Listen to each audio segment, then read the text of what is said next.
오늘 본문은 지난주와 같은 본문입니다. 앞으로도 오늘 빼고도 한 2주 정도 같은 본문을 가지고 하나님의 말씀을 상고하고자 합니다. 이 모든 말씀이 연결되어 있는 것이니까 긴 호흡을 준비하시길 바랍니다. 수많은 사람들이 예수님을 추종하다가 갑작스럽게 흩어져 버렸습니다. 이유는 오늘 60절에서 보시듯이 예수님의 말씀이 어려웠기 때문입니다. 어려워서 단순히 이해되지 않는 정도가 아니라 61절을 미루어 보면은 심각한 걸림돌이 될 정도로 도전이 되었던 것입니다. 그래서 사람들은 떠나갔습니다. 도대체 구체적으로 무슨 말씀이 그토록 걸림이 된 것입니까? 이 질문은 오늘 본문을 묵상할 때 마치 컴퓨터의 바탕화면처럼 우리의 묵상에 깔아놓아야 할 질문입니다. 도대체 무엇이 예수님과 사람 사이에 걸림돌이 된 것인가? 이제 이러한 관점으로 오늘과 다음 주일까지 살펴보고자 하는데, 이전에도 말씀드렸듯이 6장은 오병이어의 사건을 기점으로 해서 생명의 떡에 관한 말씀이 계속되는 장입니다. 71절까지 되는 긴 장이지만 한 맥락을 이루고 있다라는 점에 유의해 주시기를 바랍니다. 그런 의미에서 우선 6장에 나타난 문제 상황을 시사해주고 있는 구절을 한번 대략 훑어보고자 합니다. 사람들과 예수님의 관계가 금이 가기 시작하는 초기 증상이 25절부터 나타납니다. 25절에 보면 사람들이 예수님께 이렇게 묻습니다. 랍비여, 언제 여기 오셨나이까? 25절부터 59절까지 이렇게 좀 빨리 훑어볼 텐데요. 절수가 나오면 이 앞에도 참조해 주시고 또 혹은 성경을 참조해 주시길 바랍니다. 랍비여, 언제 여기 오셨나이까? 이 질문만 본다면은 특별히 사람들의 불만이 묻어나오고 있다는 것을 잘 알아채기가 어렵습니다. 그러나 이 구절의 앞의 정황과 또 이 구절 이후에 대화가 움직여가는 그런 방향을 살펴보면 벌써 25절이 사람들의 불만을 잉태하고 있다는 것을 우리가 짐작할 수 있습니다. 랍비여, 언제 여기 오셨나이까? 라는 질문을 불만의 시각으로 풀어보자면 이렇습니다. 오병이어를 오병이어의 기적을 베푸시던 그 장소, 그래서 우리가 왕으로까지 삼으려고 했던 그 장소에 웬만하면 그냥 계시지, 언제 여기 가버나움까지 오셔서 우리로 하여금 그토록 찾아 헤매게 하셨습니까? 이런 뉘앙스를 가지고 있는 것입니다. 이런 질문을 받자 예수님의 반응도 만만치 않습니다. 26절, 27절에 이어지는 예수님의 반응은 이것입니다. 너희가 나를 찾은 것은 표적을 본 까닭이 아니요 떡을 먹고 배부른 까닭이로다.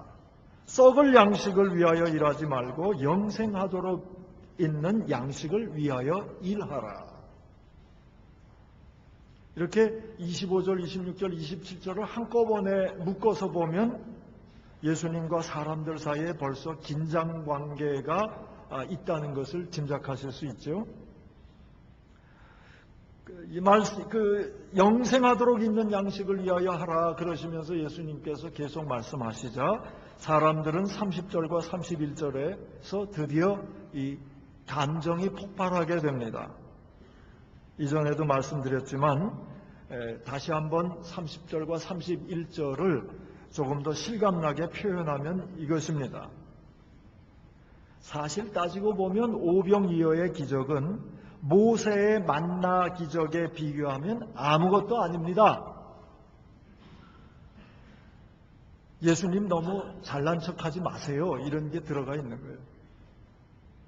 메시아다운 확실한 표적, 적어도 만나의 기적보다는 더 큰 기적을 보여주셔야겠습니다 하는 말씀이 30절과 31절의 말씀인 것입니다.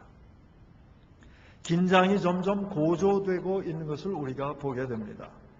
지난주에 살펴보았던 41절, 42절 말씀, 유대인들이 예수님의 출신 성분에 대해서 수군거림으로 예수님께 도전하고 있습니다. 이러한 수군거림은 갑자기 생긴 게 아니고 그 전에 32절에서 40절까지의 예수님의 말씀, 그 말씀이 걸림돌이 되어서 생겨난 사람들의 불만의 표현이었습니다. 32절에서 40절까지의 말씀을 요약하면 이런 얘기입니다. 예수님은 자신을 생명의 떡이라고 얘기하셨습니다. 그러자 사람들은 그럼 그 떡을 주십시오 요청했습니다. 그때 예수님은 그 요청에 바로 긍정적으로 응하신 것이 아니고 오히려 반대로 예수님은 그런 요청을 하는 사람들에게 너희들이 믿음이 없다라고 책망하셨습니다.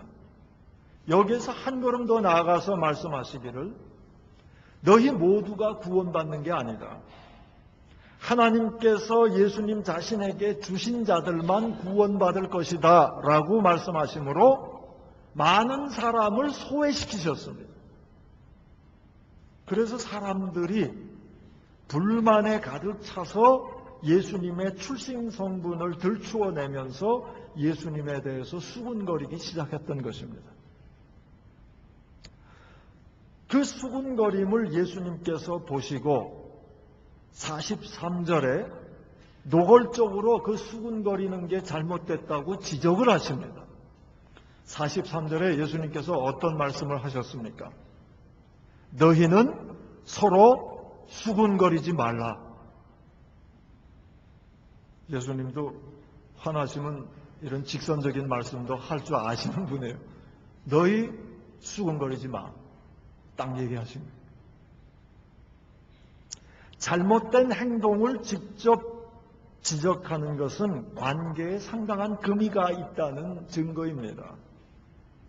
이 정도가 되면은 그 뒤에 아무리 좋은 내용으로 얘기를 하더라도 받아들이지 않는 게 통례입니다. 우리들도 알고 있는 이런 상식적인 통례를 예수님께서 모르셨을 리가 없습니다. 그럼에도 예수님은 거기에서 멈추지 아니하시고 다시 한번 정성을 다해서 생명의 떡에 대해서 설명을 해 주십니다. 아무래도 다음 주에 살펴볼 내용이지만은 예수님께서 사람을 향해서 사람들을 얼마나 사랑하셨는가, 그리고 인간들을 향한 그 사랑이 얼마나 고독한 사랑이었나를 이미 이 대목에서 우리는 짐작할 수 있게 됩니다. 들을 자세가 되어 있지 않는 사람들을 향해서 또다시 생명의 떡에 대해서 간절히 설명하시는 예수님을 우리가 볼 수 있죠. 다시 44절부터 51절까지 설명하신 내용은 이것입니다. 영생을 주는 생명의 떡이 바로 예수님 자신이고 예수님의 살이라는 것입니다. 이 말씀을 하시자 유대인들은 더 이상 견딜 수가 없었습니다. 그래서 서로 다투기까지 하면서 불만을 표현합니다. 52절에 보면 유대인들이 서로 다투었다 이런 기록이 있습니다. 아마도 두 파로 나눠진 것 같아요. 이제 볼 거 다 봤다, 때려치고 돌아가자, 이런 파가 하나 생겼고, 그래도 조금 더 참고 기다려보자라는 파가 생겨서 서로 싸운 것 같아요. 그래서 서로 다투었다는 말씀이 기록되어 있습니다. 예수님은 이러한 모습을 보시면서도 또다시 생명의 떡에 대한 설명을 또 하고 계세요. 어떻게 보면 참 구차스러운 그런 모습을 보여주세요. 예수님의 고독한 사랑을 보여주시는 겁니다. 53절에 그 요약이 되어 있습니다. 내가 진실로 진실로 너희에게 이르노니 인자의 살을 먹지 아니하고 인자의 피를 마시지 아니하면 너희 속에 생명이 없느니라. 이렇게 말씀하시면서 결국 58절까지의 내용은 그것입니다. 이 생명의 떡은 바로 스스로를 내어주시는 예수님 자신이고, 이것은 모세의 만나와는 비교거리가 되지 않는다라고 강조하셨습니다. 58절이 그거예요. 58절에 보면 이렇게 말씀이 있죠. 이것은 하늘에서 내려온 떡이니 조상들이 먹고도 죽은 그것과 같지 아니하여. 모세의 만나를 얘기하는 겁니다. 만나하고 비교할 거리가 아니다. 이 떡을 먹는 자는 영원히 살리라. 다시 한번 설명을 해 주십니다. 이렇게 예수님이 자존심을 다 내려놓으시고 어떻게 해서라도 사람들에게 참 진리를 전파하시고자 애쓰셨는데 사람들의 반응은 영 빗나갔습니다. 이런 말씀을 다 듣고 난 사람들은 60절에 반응하기를 이 말씀은 어렵도다. 누가 들을 수 있느냐? 이 어렵도다라는 말씀 지난주에도 설명드렸듯이 듣기에 너무 거북하다. 듣는 거 그거 참을 수 없다. 그런 표현이에요. 예수님께서 아시고 이 말이 그렇게 걸림이 되느냐라고 질문까지 하시죠. 도대체 어떤 내용의 말씀이 그토록 걸림돌이 되었는가는 다음 주에 말씀드리겠습니다. 자꾸 이 예고편만 하는데요. 지난주에는 넓게 봐서 주변에 이 선입관이라는 게 문제다. 그런 얘기 드렸는데 오늘은 조금 더 문제에 근접해서 거의 문제의 핵심과 붙어 있는 그런 말씀이 어렵게 되는 이유 하나를 말씀드리고 오늘 말씀 마치겠습니다. 그 이유 그 자체가 무엇인가는 다음 주에 제가 말씀드리겠습니다. 제가 한때 요리 철학을 한번 써보겠다고 결심했던 적이, 그런 아름다운 꿈을 가졌던 적이 있습니다. 현대 철학을 요리로 풀면은 피부에 와닿게 설명할 수 있고, 신학도 요리로 풀면은 쉽게 풀 수가 있다. 이런 저 나름대로의 영감을 받았기 때문입니다. 그래가지고 지금도 그렇지만요, 우리 집에 있는 요리책은 전부 제가 산 겁니다. 아내에게 한번 질문해 보세요. 전부 제가 샀고 요리책만 산 게 아니에요. 인터넷을 켜서 스크랩하고 또 중요한 요리책이 있다, 어디 있다 그래서 찾아가서 그 요리책 빌려서 복사하고 이렇게 쌓아놨어요. 그러면서 제 아내에게 제가 큰 소리를 쳤습니다. 앞으로 이론과 실기를 겸비하는 데는 한 10년 걸릴 것 같다. 그런데 그러니까 앞으로 10년 뒤에는 내가 주방을 접수한다. 이렇게 선언을 했는데 이제 한 2년밖에 남지 않았습니다. 근데 말은 해놨는데 갈 길이 멉니다. 여하튼 제가 아직도 미련은 못 버리고 있어요. 그래서 그런지 제가 최근에 본 한국 드라마가 뭔가를 이렇게 역으로 꼽아보면 요즘 보고 있는 게 식객입니다. 식객. 11시 반에 해요. 싱가포르 방송, 중국어 방송에 11시 반에 하는. 그때는 새벽 기도를 위해서 자야 되는데 제가 그걸 보고 있고요. 같은 방송에서 7시에 또 아줌마가 간다를 합니다. 그것도 보고 있고. 그 이전엔 대장금을 받습니다. 여튼 그렇게 아직도 애착을 가지고 있는데 그때 제가 이제 요리 철학을 좀 아티클을 이제 몇 개 써놓은 것들이 있어요. 이런 걸 이제 여러 관점에서 모아서 책을 하나 냈으면 그런 마음이 있었는데 그 중에 맛있는 음식이란 무엇이냐라는 이 맛있는 음식에 대한 정의에 대해서 몇 가지 생각하게 한 것이 있는데 하나만 좀 소개해 드리려고 합니다. 무엇이 맛있는 음식인가? 사람들이 계속해서 매혹되는 맛있는 요리의 특징은 일단 그 맛이 분명하지 않다는 것입니다. 이 얘기는 맛이 분명하지 않다는 얘기는 맛이 애매하다는 그런 뜻이 아니라 맛이 신비하다는 뜻입니다. 잘 생각을 해보시기 바랍니다. 음식을 딱 먹었을 때 먹자마자 이건 무슨 맛이야 이렇게 딱 결정나는 음식은 고급 음식의 반열에 들지 못합니다. 딱 먹고 나서 이건 짠데 이러면 벌써 그건 탈락이에요. 먹고 나서 이게 달아 이것도 탈락. 먹고 나서 이건 너무 매워 이러면 탈락이에요. 어떤 음식이 훌륭한 음식인가? 사람을 감동시키는 정말 맛있는 음식은 한마디로 규정되지 않는 그런 맛을 가진 음식이 맛있는 음식입니다. 이 맛인 듯 하면 저 맛이 나고 저 맛인 듯 하면 그 맛이 나고 그 맛인 듯 하면 그 맛이 나고 그 맛인 듯 하면 요 맛이 나고 이렇게 왔다 갔다 하는 규정하기 좀 어려운 그런 음식, 이 맛있는 음식입니다. 결국 최고의 맛이란 무엇인가? 사람으로 하여금 이 맛에도 저 맛에도 머물러 있을 수 없도록 하는 맛. 그래서 살아서 움직이는 생명을 느끼게 하는 신비함을 내주는 그런 맛. 이런 맛이 최고의 맛이에요.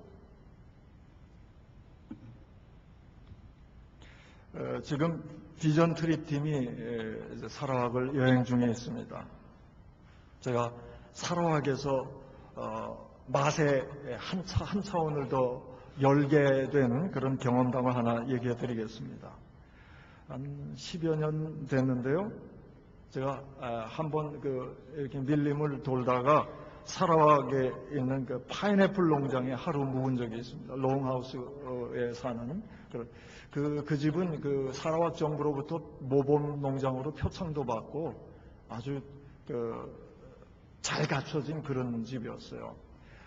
롱하우스 보신 분은 아시지만 길다란 한 집 속에 한 40가구가 같이 삽니다. 그런데 마루가 뭐 100m 경주해도 될 만큼 그렇게 길어요. 근데 가운데 있는 그 집이 이제 추장의 집인데 그 추장님으로부터 그 바깥 마루에 앉아서 이제 파인애플 대접을 받았습니다.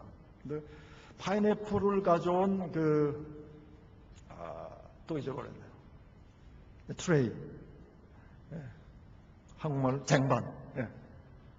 쟁반을 이제 큰 쟁반을 들고 왔는데 파인애플이 있고 칼이 있고 그 옆에는 짜베라는 고추가 있어요. 짜베는 이 작은 파란 고추 있죠. 아주 맵습니다. 보통 고추에 뭐 한 5배, 10배 매운 그런 고추하고 또 그 옆에는 소금 종지를, 소금 그릇을 하나 가져왔어요. 이제 파인애플을 이렇게 쏙쏙 썰어서 접시에 올려놓고 그 짜베를 이기더라고요. 짓이겨서 그 고추, 매운 고추에 물을 내고 거기에 소금을 좀 뿌려서 조그만 작은 접시에 그걸 이렇게 내면서 파인애플을 거기에 찍어서 먹더라고요. 근데 벌써 침이 도는데요. 파인애플의 맛에 새로운 장을 열었습니다. 파인애플은 여러 맛이 있지만은 단맛이 가장 강하잖아요.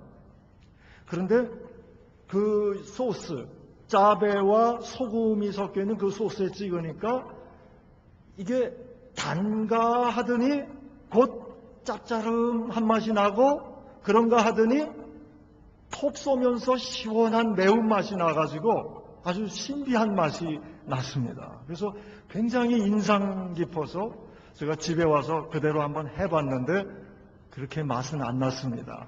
아마도 그 짜배와 고추를 섞은 그 비율이 다른 것 같고 또 하나는 그 파인애플의 신선도와 숙성도가 좀 달랐다, 그런 생각을 합니다. 파인애플 전문가니까 가장 맛있는 파인애플을 가져온 거였어요. 여하튼 그때 그 파인애플을 그 소스에 찍어 먹으면서 느끼는 것은 그냥 파인애플 그 자체만 먹었으면 달콤하구나 그러고 끝났을 거예요. 그런데 좋은 맛은 생각하게 만들더라고요. 느끼게만 하는 게 아니에요. 이게 무슨 맛이지? 신기한데? 이런 느낌을 갖게 해요.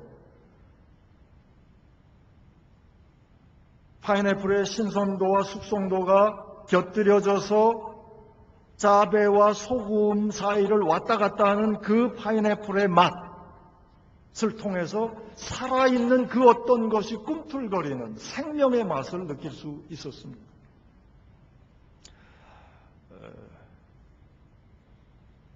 여하튼 좋은 맛은 하나로 규정되지 않는다. 이 점을 이제 하나 머리에 좀 넣어두시고요.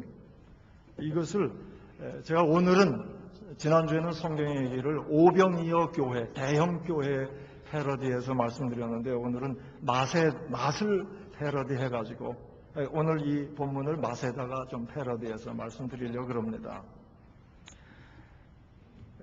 신앙생활을 맛과 한번 연결해보고자 하는 것입니다.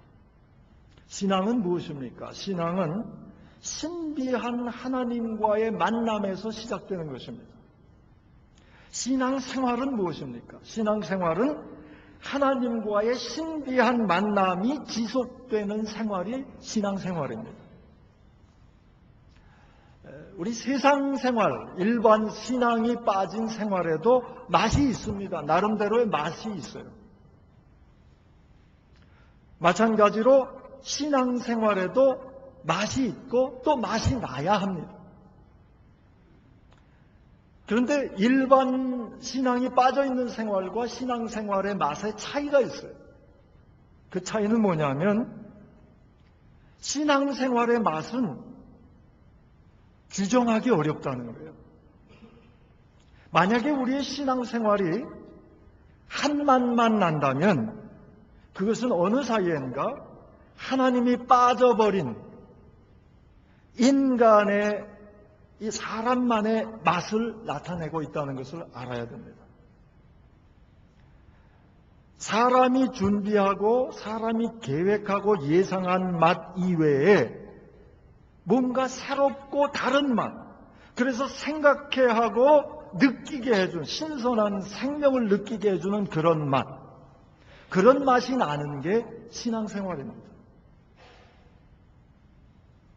왜냐하면 하나님께서는 무한한 맛을 내시는 분이에요. 60억, 70억의 인구 한 사람 한 사람을 통해서 각자 다 다른 맛을 내도록 인도하시는 분이 하나님이시기 때문에 하나님은 그토록 무궁한 맛을 구현하실 수 있는 전능하신 분입니다. 하나님은 우리를 하나님의 그 무궁한 신비의 세계로 그런 맛이 나는 신앙생활로 우리를 인도하시는 분입니다. 그렇기 때문에 그 신비한 하나님을 늘 만나면서 사는 신앙생활의 맛은 한마디로 규정할 수 없는 거예요. 맛이 변하는데 썩는 게 아니라 계속해서 신선한 도전을 주고 사람들로 하여금 생명으로 충만케 해주고 신비한 하나님을 알아가도록 하는 그러한 맛을 내는 삶이 신앙생활의 맛인 것입니다. 내 신앙생활이 어떤 맛을 내고 있는가? 어느 순간부터는 그저 고정된 맛을 내고 있지 않은가 한번 살펴보시길 바랍니다. 그러면은 좀 다시 성령으로 말씀으로 도전 좀 받으셔야 돼요.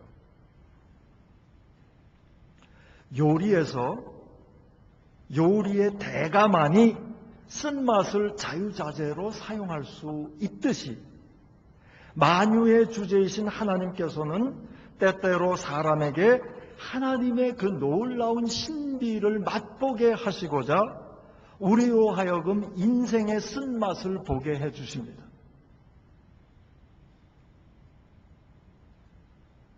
우리는 그 쓴맛 때문에 우리가 편식하지만 않는다면, 달리 말하면 우리가 그 쓴맛을 회피하고 거절하지만 않는다면, 하나님께서 요리하셨으니 내가 이 맛을 그냥 보겠습니다 라고 하나님께 신뢰하고 나선다면,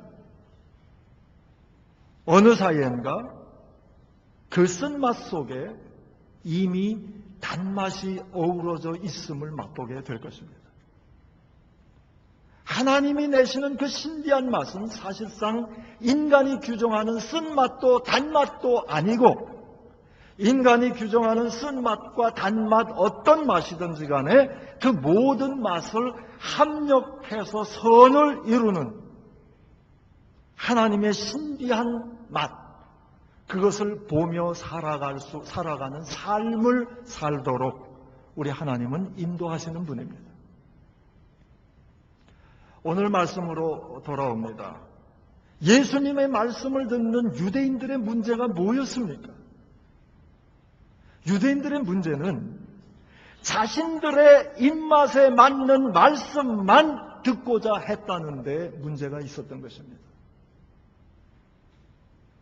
자신들이 율법으로 규정해 놓은 맛만 하나님의 맛이라고 생각했던 것이 유대인들의 문제였습니다.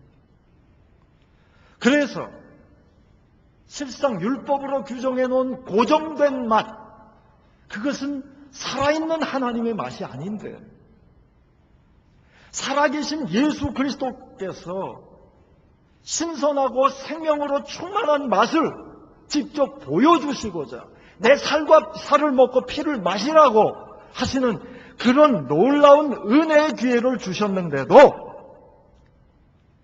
규정된 맛만 하나님의 맛으로 알았기 때문에 예수님의 말씀이 유대인들에게 걸림돌이 되었던 것입니다. 견딜 수 없게 되었던 것입니다. 우리 육신이나 영이나 마찬가지예요. 우리 육체도 그렇지 않습니까? 우리가 단맛만 좋아하고 단맛만 찾으면 우리 건강이 어떻게 됩니까? 어떤 사람은 너무 짠 걸 좋아하죠. 단은 아니지만 너무 과도하게 짠 것만 찾는 분들은 건강에 문제가 올 수 있는 거 아닙니까?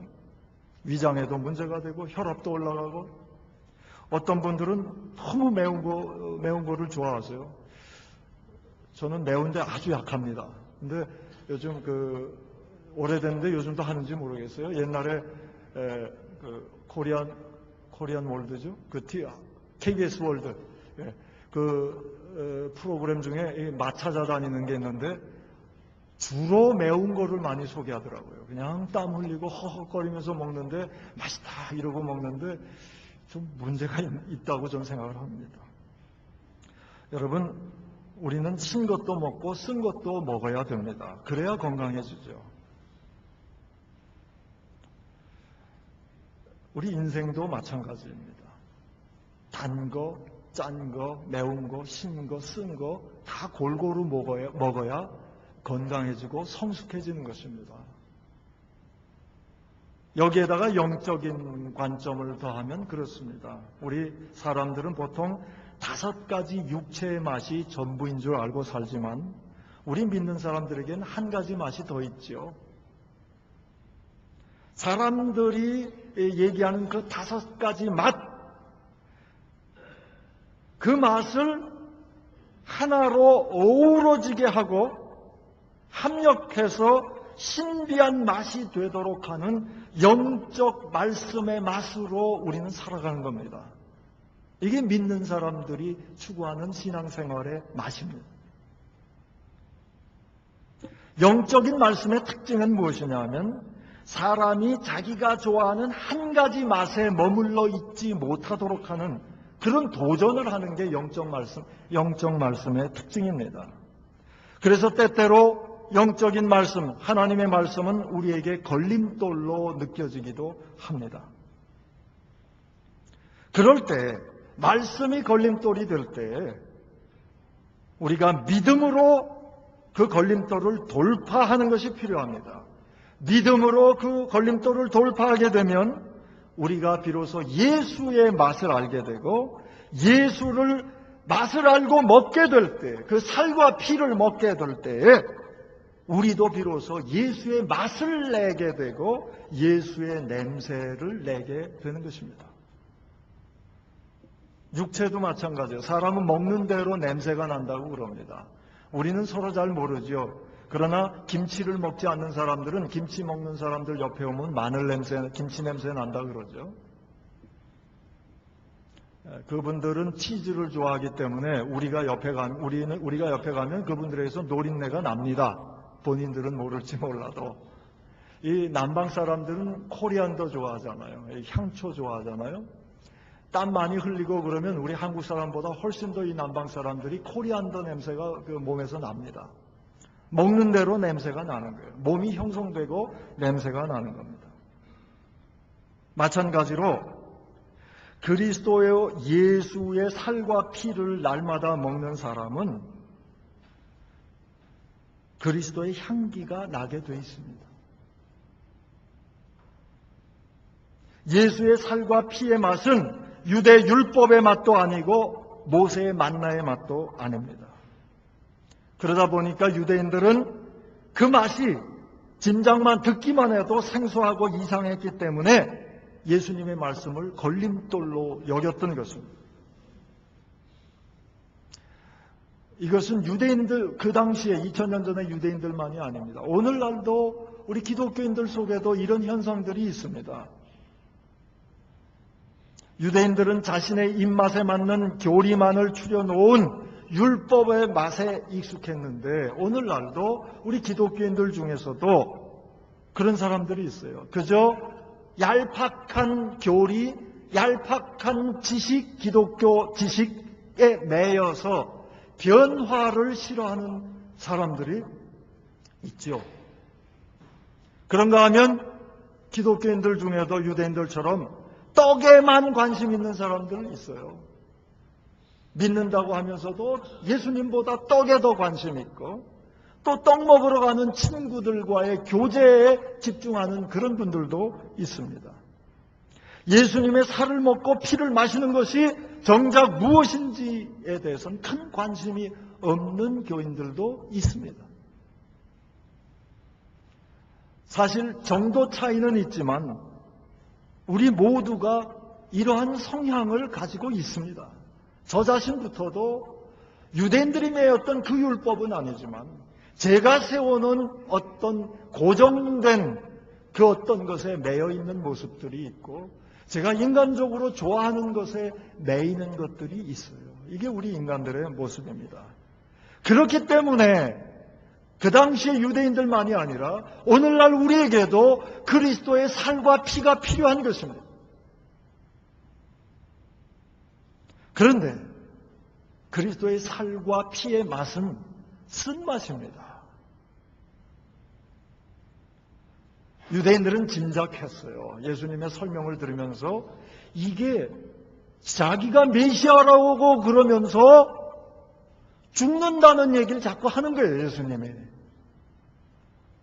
듣기 싫었던 거예요. 메시아는 영생불멸하는 분이고 죽었던 사람도 살리는 능력, 전능자여야 됐는데 그런 자야 되는데 어떻게 메시아가 살과 피를 내주고 죽을 수 있느냐. 이것이 걸림돌이 된 거예요. 죽음이라는 것은 이 세상에서 가장 쓴맛이거든요. 십자가의 맛은 쓴맛입니다. 그래서 유대인들은 회피한 겁니다. 우리도 그렇죠. 우리가 예수 그리스도의 살과 피로 산다고 고백하지만 십자가로 말미암아 영생을 소유한다고 고백하지만 자기 십자가를 지고 나를 따르라는 말은 들어도 듣지 않은 것처럼 살아가는 게 저부터의 모습입니다. 쓴맛을 회피하는 거예요. 오늘 말씀은 그거예요. 그렇게 인간적으로 고정된 인생의 맛, 신앙생활의 맛에 너무 매이지 말고 지금 이 순간 살아서 역사하시는 그리고 자신을 다시금 내어주시는 그리스도의 살과 피를 내어주시는 그 그리스도, 만나라는 것이 오늘의 메시지입니다. 예수님께서 살과 피를 내어주시는 현장이 어디냐고 물으시는 것입니다. 십자가의 현장을 회피하지 말고 두려워하지 말라라는 말씀입니다. 오늘 60장에 있는 결론은 그것입니다. 십자가의 그리스도만이 가장 쓴맛으로 느껴지는 그 십자가의 그리스도만이, 그리고 그분을 신뢰하고 그분만을 선택하는 것만이 영생의 길이다라는 메시지입니다.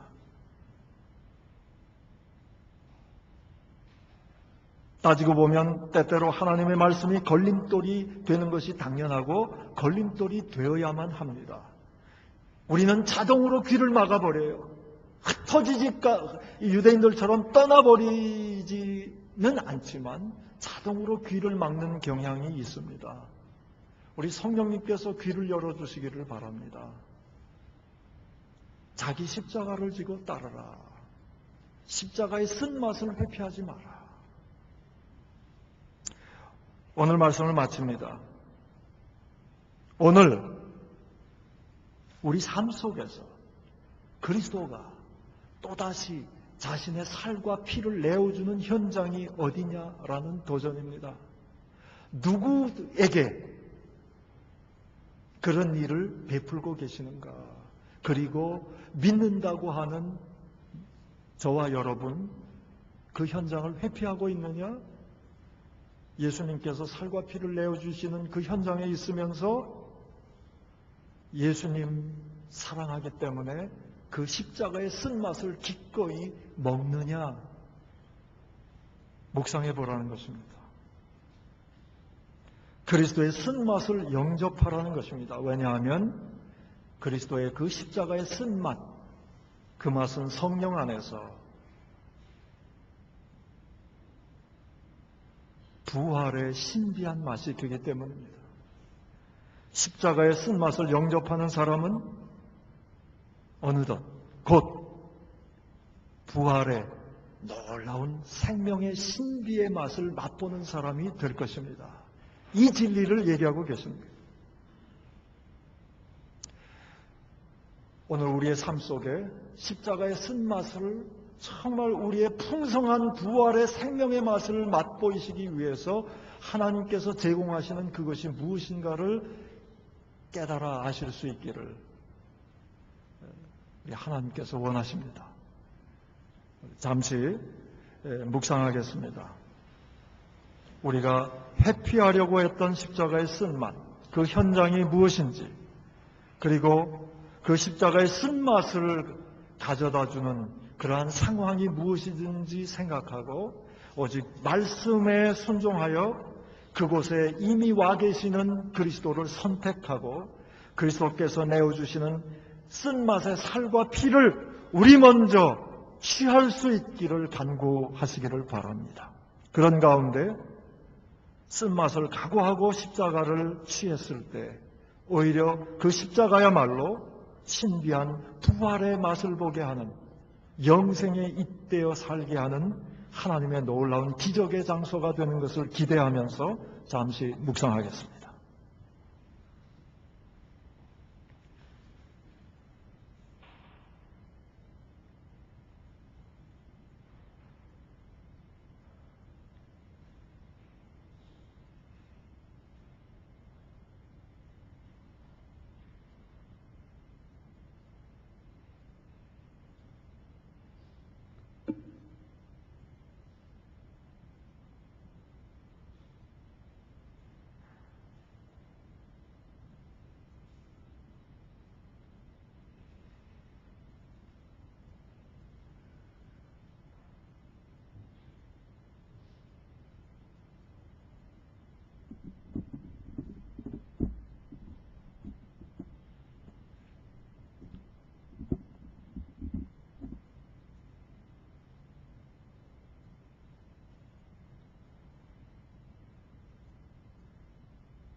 하나님, 우리가 진리의 맛을 얄팍한 우리의 지식으로 제한했습니다.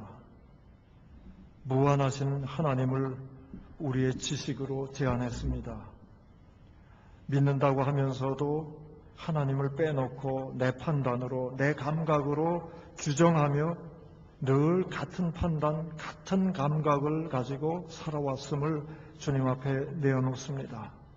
거두어가 주시고 살아계신 주님, 지금도 살과 피를 아낌없이 내어주시는 그 주님을 만나게 해 주시옵소서. 그 주님의 살과 피를 먹고 마시라 하셨사오니 간구합니다. 살아계신 주님, 사랑으로 우리와 함께 하시고 사랑으로 내어주시는 주님의 살과 피를 먹고 마시게 해 주시옵소서. 그리하여 진정한 생명의 맛, 영생의 맛을 보며 살게 하시고 십자가의 쓴맛도 외면치 않고 주님 주시는 것이라면 그대로 영접하고 받아들임으로 오히려 그 쓴맛을 통해서 부활의 신비한 맛을 보게 해 주시옵소서. 놀라우신 하나님의 세계로 초대하시는 하나님의 그 음성, 그 말씀을 외면치 않게 하시고 떠나가지 않게 하시고 영생이 주께만 있다고 고백한 베드로처럼 우리도 믿음의 고백을 하며 쓴맛의 십자가를 기꺼이 지고 나아감으로 찬란한 영광의 빛, 부활의 빛을 우리의 삶 속에서도 비춰지게 하여 주시옵소서. 예수님의 이름으로 기도하옵나이다. 아멘.